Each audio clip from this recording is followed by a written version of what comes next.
नमस्कार दोस्तों, स्वागत है आपका एक जॉन क्लास में। दोस्तों, अपनी इस वीडियो में बात करने वाले हैं पटवारी भर्ती के लिए कि अभी डॉक्यूमेंट वेरिफिकेशन चल रहे हैं। 21 फरवरी से आपके स्टार्ट हो गए हैं और ये 31 मार्च तक चलेंगे। इसमें देखिए कि कुछ पॉइंट्स हैं, उसकी अपन इस वीडियो में चर्चा करेंगे। इसके लेकर कई स्टूडेंट्स के मेरे पास कॉल आए थे, तो इसमें कौन कौन से पॉइंट देख लेते हैं अपने। और इसके अलावा कोई आपकी समस्या है तो इस वीडियो के कमेंट बॉक्स में कमेंट कर सकते हैं। और इसके अलावा डिस्क्रिप्शन में मोबाइल नंबर दिए हुए हैं, वैसे भी कॉन्टैक्ट कर लेना अगर किसी प्रकार की अगर आपको समस्या आ रही है। इसमें देखिएगा, इसमें पूरी लिस्ट दी गई है जो भी आपको डॉक्यूमेंट साथ में ले जाना है। वैसे तो आपको इन डॉक्यूमेंट्स के बारे में पता होगा, कुछ 3-4 पॉइंट है उसके बारे में अपन देख लेते हैं। देखिए, सबसे एक पॉइंट तो ये है, जो दिव्यांग है, दिव्यांगों के लिए सभी जो दिव्यांग है, निःशक्तजन है, उन सभी के लिए ये भर्ती नहीं है, ये ध्यान रखना। जिनमें केवल पैर से विकलांग है, पैर से जो विकलांग है केवल वो ही इसमें एलिजिबल है। इसके अलावा कोई भी दिव्यांग इसमें एलिजिबल नहीं है। जिसके हाथ अगर नहीं है, हाथ में इफेक्ट वगैरह है, वो एलिजिबल नहीं होगा। केवल पैर, एक पैर से लिख रखा है यहाँ पर, देखिएगा। निःशक्तजन होने का प्रमाण पत्र, जिसे आवेदक 40% एक पैर से विकलांग दिव्यांग हो। एक पैर के विकलांग व्यक्ति के अतिरिक्त दिव्यांग को पटवारी पद की पात्रता में अनुमति नहीं होगी। ये ध्यान रखना। जिस दिव्यांग ने भर रखा है, अगर पैर के अलावा अगर दिव्यांग है तो वो इसमें एलिजिबल नहीं होगा, ये ध्यान रखिएगा। और इसके अलावा देखिएगा, एक 2-3 पॉइंट है, उसके बारे में थोड़े बच्चों को मेरे लगता है कि कंफ्यूज चल रहा है।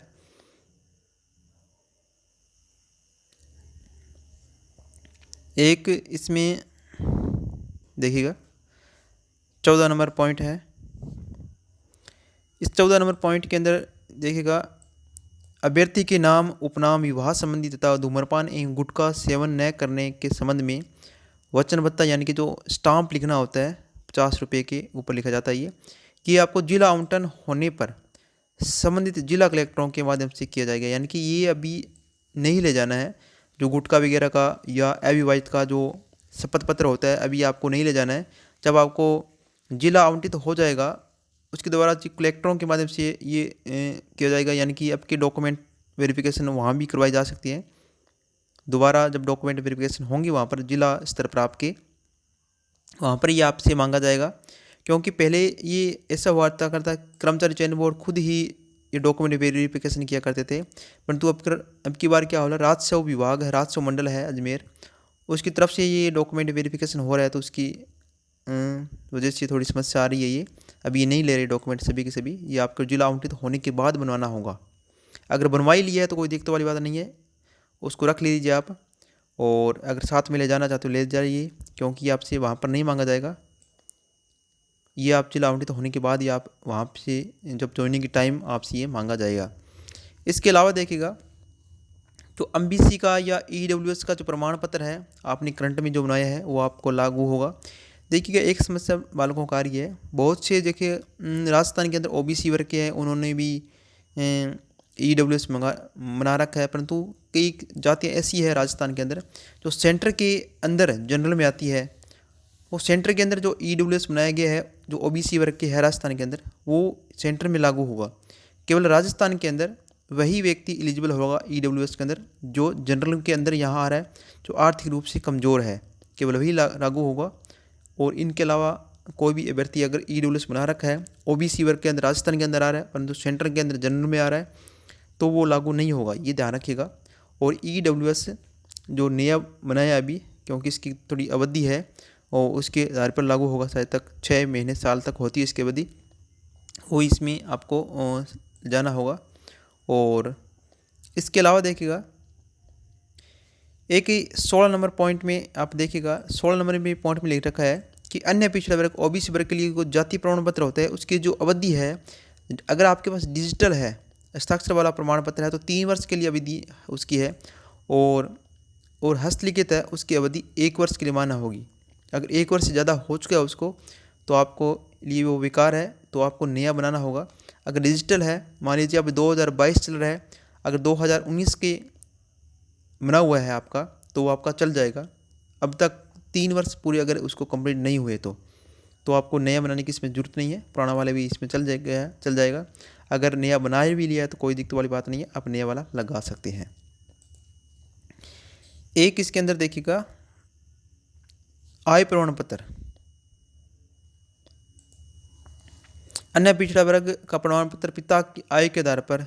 हाँ, ये ध्यान रखिएगा, जो आपका जो प्रमाण पत्र बन रहा है ओबीसी का, जो पिता की आय के आधार पर ही बनेगा, ये ध्यान रखना है आपको, पिता की आय के आधार पर बनेगा। और जो विवाहित महिलाएं हैं, पति के नाम पति की आय के आधार पर जारी किया गया हो तो वह मान्य नहीं होगा, ये ध्यान रखें। चाहे महिला जो विवाहित है या अविवाहित है या बॉयज है, उनका सभी का जो जाति प्रमाण पत्र है पिता की आय के आधार पर ही बना हुआ होना चाहिए, क्योंकि अभी जो जातीय प्रमाण पत्र बन रहे हैं उसमें आय प्रमाण पत्र लग रहा है तो पिता की आय के आधार पर ही होगा। अगर पिता जिसके नहीं है, डेथ हो चुकी है, तो माता की आय के आधार पर बनेगा वो। और ये आपको फ़ोटो वगैरह साथ में ले जानी है, इन पॉइंट को आप पढ़ लिया होगा। इसके अलावा देखिएगा एक 20 नंबर पॉइंट में कन्फ्यूजिंग आ रही है, जो अटेंशन फॉर्म भरा जाता है, पहले जो परीक्षा होती, डॉक्यूमेंट वेरिफिकेशन हुए थे अन्य भर्तियों के, वहाँ पर अटेंशन फॉर्म साथ में लिया गया था, परंतु अभी ये देखो क्या कह रहा है, चरित्र संबंध स्थापन हेतु अटेंशन फॉर्म विस्तृत आवेदन पत्र में संलग्न है, जो आपके जो लास्ट पेज में है, को जिला आवंटित होने पर संबंधित जिला कलेक्टर द्वारा भरवाया जाएगा। यानी कि आपको ये अभी साथ में नहीं ले जाना है।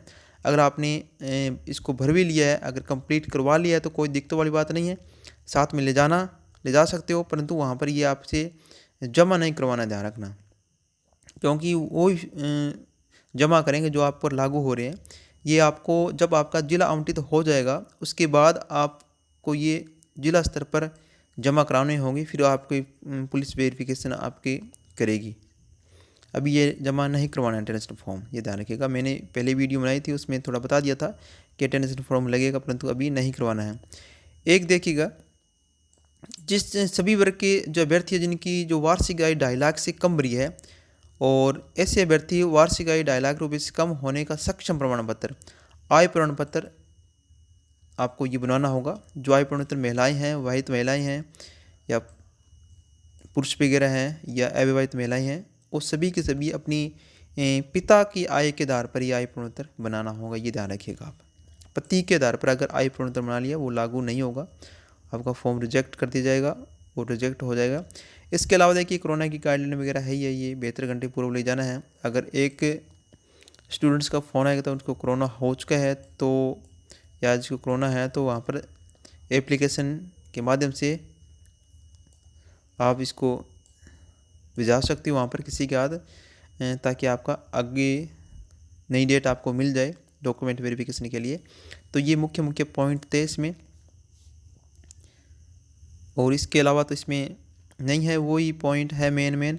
और इसके अलावा भी अगर आप किसी प्रकार की समस्या है तो कमेंट बॉक्स में कमेंट कीजिएगा, और इसके अलावा डिस्क्रिप्शन में मोबाइल नंबर दिए हुए हैं, वैसे बात भी कर सकते हो।